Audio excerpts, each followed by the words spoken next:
Halo Indonesia, ketemu lagi dengan saya Krisyanto Yenoni. Video ini saya tujukan spesial kepada yang terhormat Pak Rocky Gerung. Halo Pak Rocky Gerung, salam hormat dari saya. Kemarin saya sempat naikkan status di Facebook. Saya menantang Pak Rocky Gerung untuk berdebat.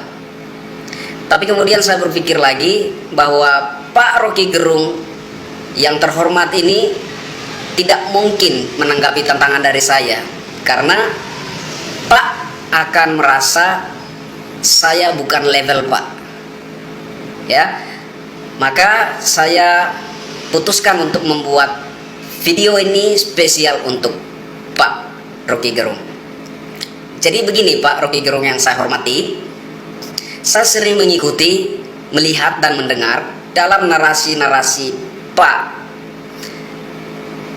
Rocky Gerung itu seperti gemar sekali mendengungkan orang lain. Sebenarnya saya ingin mengatakan bahwa Pak Rocky Gerung itu dungu sebenarnya. Tapi saya ingat nasihat kakek saya, katanya orang dungu itu suka sekali mengatai orang lain dungu. Seperti orang gila dengan entengnya mengatai orang lain gila, padahal dianya sendiri yang gila. Maka saya tidak mau mengatakan Pak Rocky Gerung itu dungu. Saya hanya ingin menunjukkan beberapa hal yang pernah Pak Rocky Gerung katakan, yang menurut saya memperlihatkan gejala-gejala dungu. Contoh, Pak Rocky Gerung pernah mengatakan bahwa kitab suci adalah fiksi. Pak Rocky Gerung yang saya hormati, Pak Rocky Gerung disebut seorang filsuf, seorang ahli filsafat. Buat mereka, buat saya secara pribadi, Pak Rocky Gerung belum pantas, belum layak disebut seorang filsafat, seorang filsuf atau ahli filsafat. Kenapa? Karena yang saya tahu, seorang filsuf atau seorang ahli filsafat, pemikirannya itu berdaya guna untuk banyak orang. Sementara yang saya lihat dari Pak Rocky Gerung, pemikiran-pemikiran Pak Rocky Gerung cenderung kontroversi, tidak berdaya guna untuk banyak orang. Maka menurut pendapat pribadi saya, Pak Rocky Gerung belum layak disebut seorang filsuf. Pak Rocky Gerung belum layak disebut ahli filsafat. Tapi nggak apa-apa, itu masalah pribadi Pak Rocky Gerung. Jadi Pak Rocky Gerung pernah mengatakan kitab suci adalah fiksi. Pak Rocky Gerung sebagai orang filsafat, Anda tentu paham bahwa ada pertentangan yang sangat tajam antara filsafat dan pemikiran tentang Allah yang berdasarkan kitab suci. Memang ada bagian-bagian tertentu yang terdapat timbal balik antara filsafat dan pemikiran tentang Allah yang berdasarkan kitab suci. Tapi itu bukan berarti ada keharmonisan antara filsafat dan pemikiran tentang Allah yang didasarkan pada kitab suci. Nah, Anda orang filsafat, dengan entengnya Anda membuat suatu kesimpulan bahwa kitab suci adalah fiksi. Dan yang lebih tragis lagi menurut saya, Anda seperti menyetarakan kitab suci dengan pidato seorang capres yang hanya didasarkan atas sebuah novel. Menurut saya, ini adalah gejala dungu. Yang kedua, Anda pernah mengatakan, ya, ini mengenai Bapak Presiden Jokowi yang mencalonkan diri untuk kedua kalinya sebagai Presiden Republik Indonesia. Anda mengatakan tidak mungkin kita bercinta dua kali kalau tidak ada hal yang baru. Pak Rocky Gerung yang saya hormati, saya coba mencari background Anda. Ternyata Pak Rocky Gerung itu belum menikah belum mengalami kehidupan berumah tangga.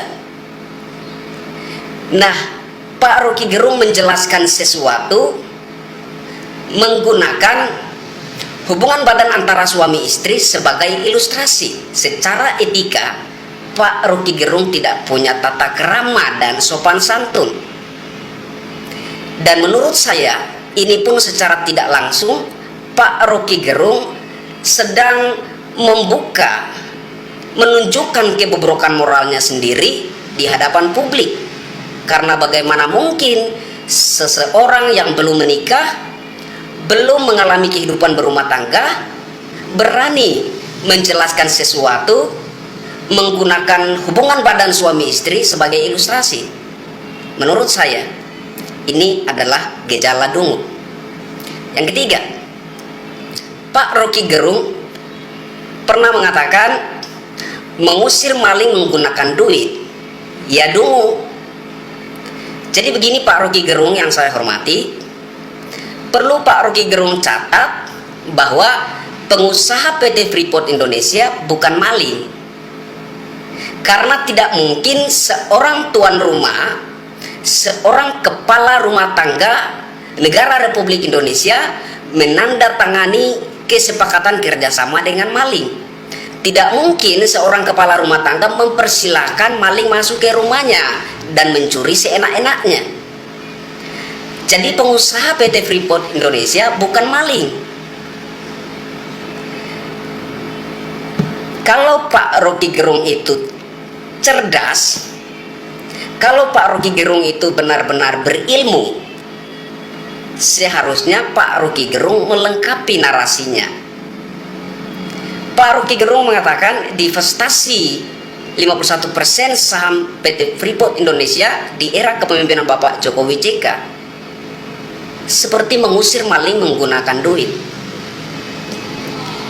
Pak Rocky Gerung yang saya hormati, Bapak Jokowi tidak mengusir maling menggunakan duit, melainkan menebus sesuatu yang pernah dijual oleh tuan rumah sebelumnya. Menebus sesuatu yang pernah dijual oleh Bapak Soeharto. Bapak Soeharto yang menandatangani kesepakatan kerjasama atau kontrak karya dengan pengusaha PT Freeport Indonesia.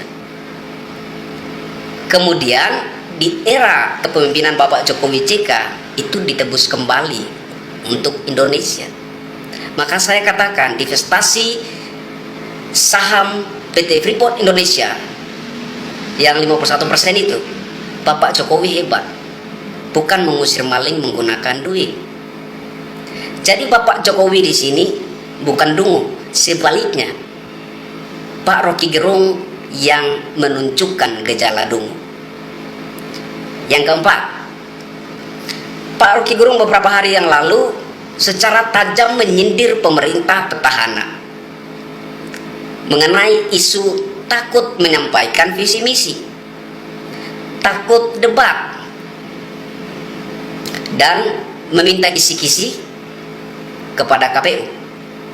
Saya melihat, saya mendengar Pak Rocky Gerung secara tajam menyindir pemerintah petahana, meskipun dengan hiperbola yang memang Pak Rocky Gerung sangat menguasai itu, tetapi kami sangat memahami arah pembicaraan Pak Rocky Gerung itu adalah menyindir pemerintah petahana. Nah, kemudian setelah terbongkar bahwa sebenarnya yang meminta kisi-kisi kepada KPU adalah oposisi, bukan kubu pemerintah atau petahana, Pak Rocky Gerung diam-diam baik. Bicara dong Pak Rocky Gerung, jangan pengecut. Menurut saya, sebagai seorang ilmuwan, sebagai seorang filsuf yang disebut sebagai ahli filsafat, harusnya Pak Rocky Gerung itu bijaksana, sabar, menunggu sampai menerima informasi yang valid. Nah, kalau informasinya sudah valid bahwa yang meminta kisi-kisi kepada KPU adalah kubu pemerintah petahana, luar biasa Pak Rocky Gerung menyindir. Tapi Pak Rocky Gerung tidak sabar, tidak menunggu sampai menerima informasi yang valid, dan berapi-api Pak Rocky Gerung menyindir pemerintah petahana. Kemudian setelah terbongkar ke publik bahwa yang meminta kisi-kisi kepada KPU adalah kubu oposisi, Pak Rocky Gerung diam aja. Menurut saya ini pun termasuk gejala dungu. Saya Kristianto Yunoni, saya berharap bisa berdebat langsung dengan Pak Rocky Gerung suatu saat nanti. Salam hormat dari saya, Pak.